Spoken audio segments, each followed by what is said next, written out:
I am very happy to introduce to you Dr. Molly Moore. She is a licensed psychologist who specializes in working with high achieving women who experience imposter syndrome, burnout, and anxiety. She founded Moore Psychotherapy, a virtual therapy practice.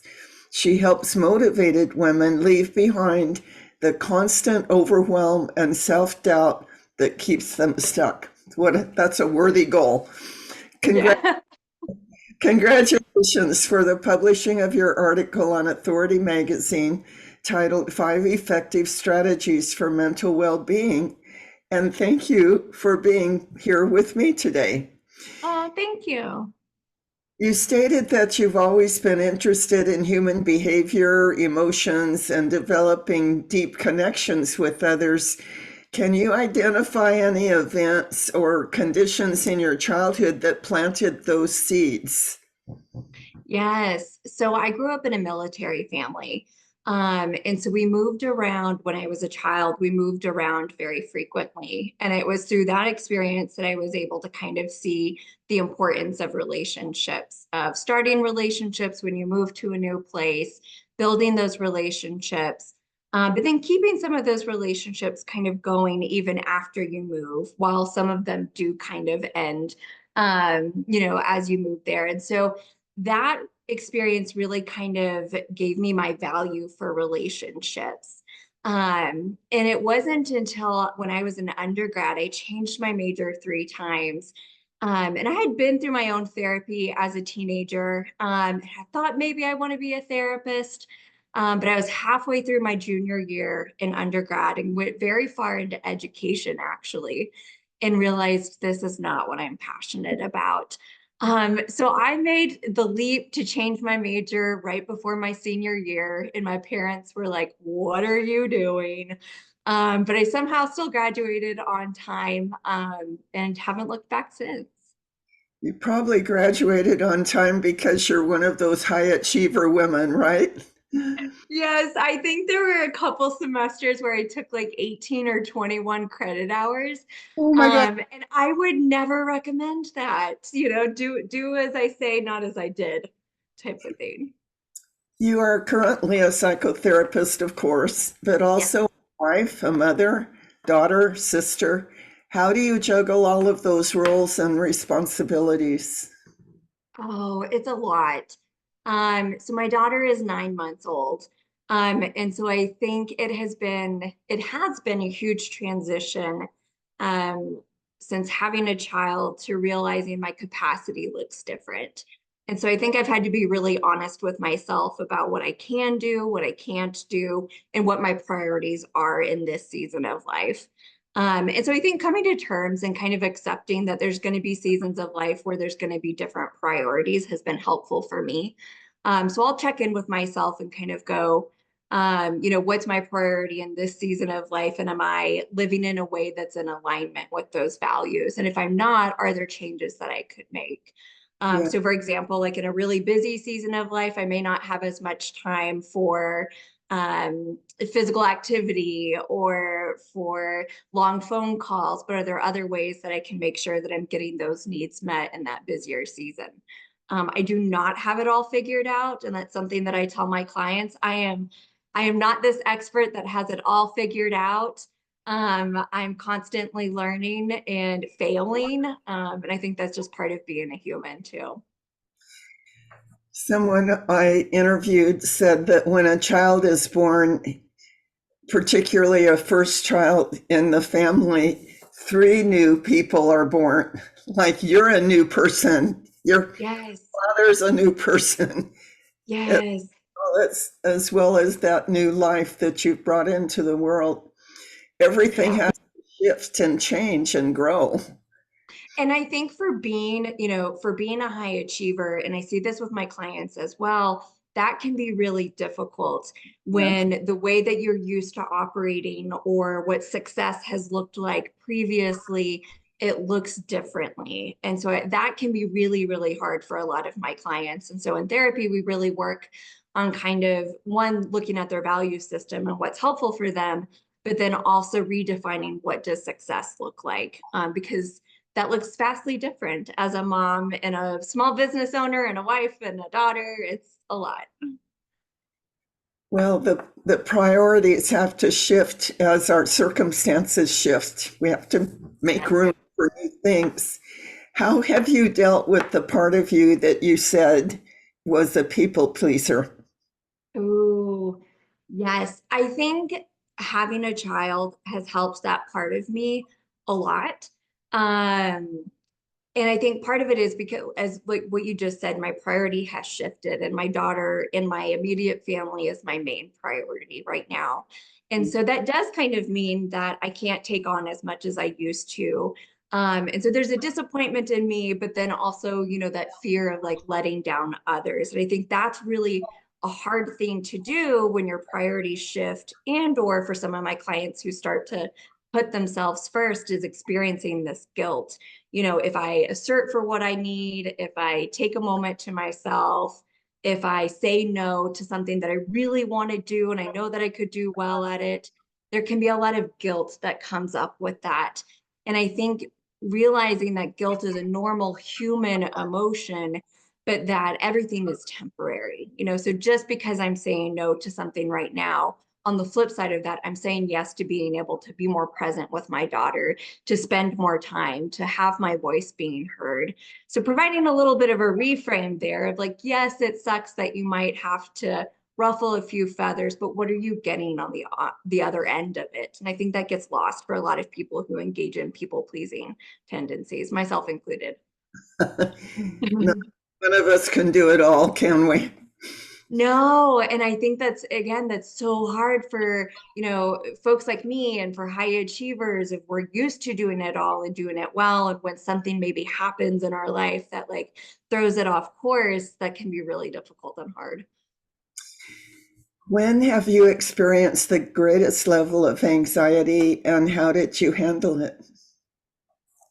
That's a good question. I would say right around I experienced anxiety a lot in my doctoral program. So when I was getting my PhD, and I was not alone in that experience. I think a lot of doctoral programs and grad school can be very high stress, high demanding. And I think there comes a time for a lot of folks where they think, okay, once I get out of grad school, that's going to go away. But that wasn't my experience. I actually found my anxiety increased as I was an early career psychologist. And so just a couple of years into the field, I really struggled with imposter syndrome. And this was around the time of the height of the pandemic. So we had that kind of going on as well. And my anxiety, I would say, was the highest that it has been during those early years as a psychologist, really struggling with self-doubt.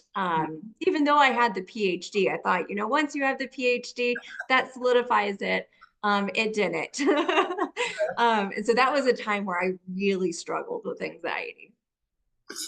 So, what are your primary methods of keeping anxiety levels low today? Mm.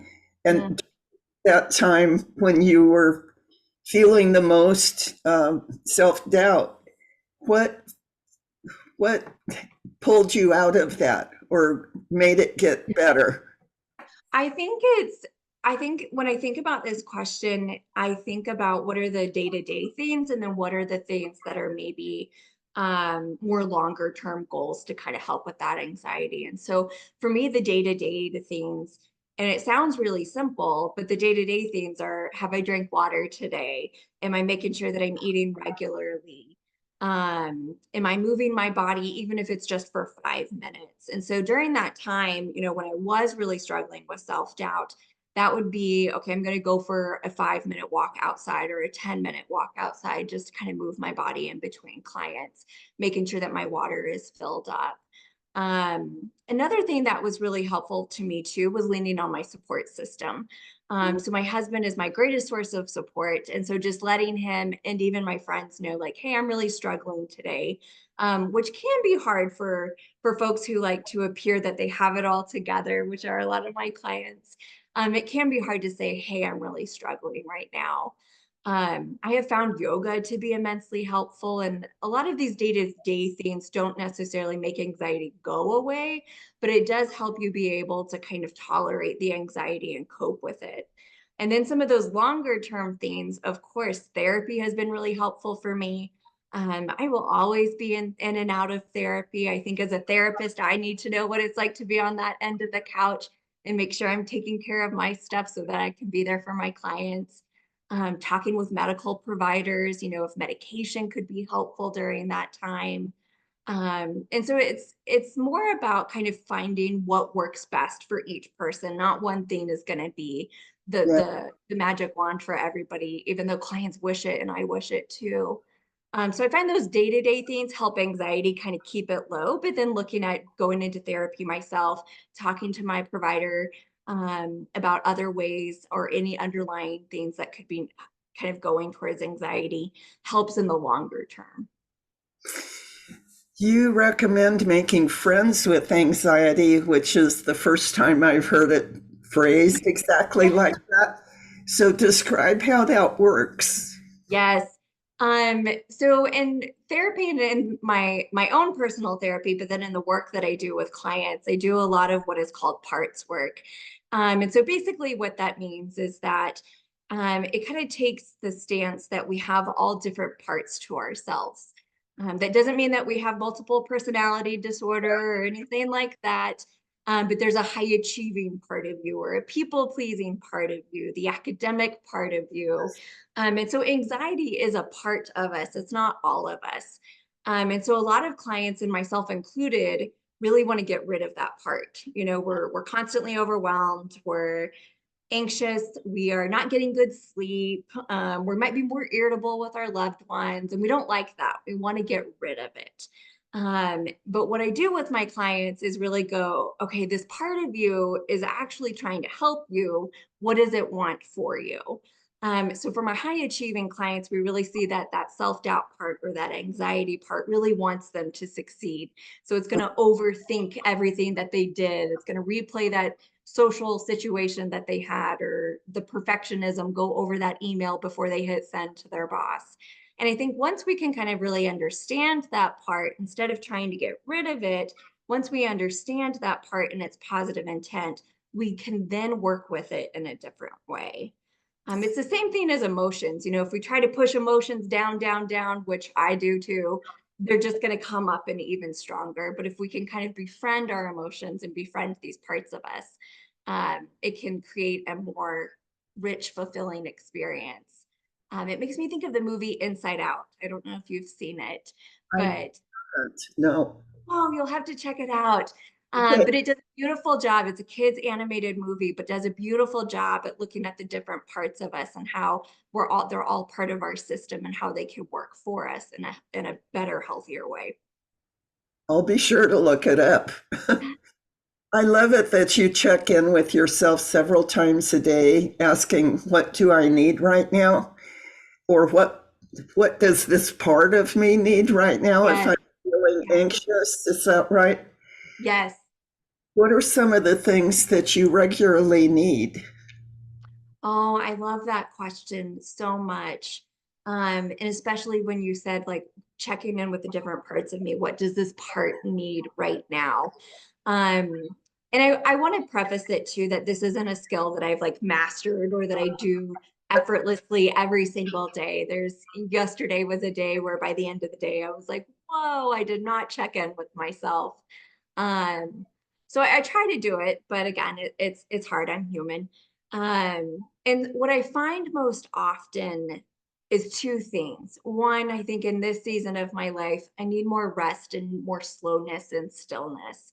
And so when I really listen to the part of me that's going, hey, we need to slow down, I'm able to kind of restructure my schedule and make that a priority. And that's a privilege. But to be able to kind of go, where can I create pockets of my time where I can check in with myself, slow down, go for a walk or do yoga? Um, but the other thing that I find outside of really needing to slow down is a lot of compassion. And I Mm, think I see that with a lot of my clients. I think as a whole and as a humanity as a whole, what we often need is to feel heard, seen, validated, and to be kind to ourselves. So something as simple as going, hey, this is a moment of suffering. This is really hard, does wonders for me. So for me, that could be reaching out to other people to get that compassion, to get that validation, or giving it to myself in that moment. In my master's program, my teacher said so often, healing is the application of loving to the place that hurts. Yes. And I find that so true when I stop and give myself the compassion that you're speaking of, particularly that part of me that's a high achiever, tends to be anxious. Yep. It's so calming. Yes. I was going to say to add on to that of loving the parts of ourselves that might be difficult to love. So when clients come in and it's that anxiety, befriending that, they're like, what? No, I want to put it in a closet. I'm like, I know you do. Yeah, But that's where I think a lot of healing does happen, is giving love to those parts of ourselves that might be hard. it's so it's kind of tragic that we find it easier to give that compassion to someone else than to give it to myself. I'll speak for myself. So Yeah. how can our viewers connect with you? Yes. Sorry. My website is going to be the best way to kind of connect with me. So mollymorephd.com. I regularly blog on topics related to wellness, um, anxiety, imposter syndrome, self-doubt. I'm going to do a whole thing for the holidays because I know that can be a really stressful time for a lot of my folks. And then if clients are in the state of Texas and they're interested in therapy, they can check out my website to see if we might be a good fit. But my hope is that my website resonates with a lot of folks. mollymorephd.com. Yes. Okay, thank you so much, Molly, for joining me today and for sharing a little extra layers of things that you mentioned in your written article. I recommend that the viewers look up and read the entire article on Authority Magazine. It's 5 effective strategies for mental well-being by Dr. Molly Moore. Thank you again. Wishing Thank you, Nancy. you and your precious 9-month-old and your family, I wish you the very best. Thank you so much.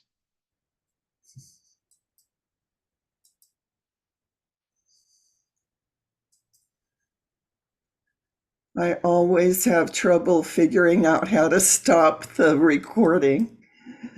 Okay.